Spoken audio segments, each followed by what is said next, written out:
தீபாவளிக்கு மக்கள் TV, fridge, laptop, cellphone வாங்குறத விட அதிகப்படியாக தங்கத்தை வாங்கி குவித்தார்களாம்.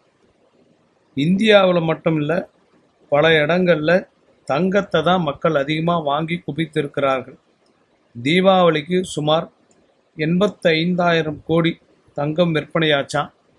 இது TV, fridge, washing machine, laptop, cellphone இந்த மாதிரி வாங்கிறத விட தங்கத்தை வாங்க மக்கள் நிரம்பி வழிதாங்களாம். எல்லா நகை கடையிலையும் சில நகை கடைகளில் சொல்லியே கொடுப்பாங்க, பெருமாள் கிட்ட வச்சு மேலும் மேலும் நகை சேர்ந்து கொண்டே இருக்கணும்னு.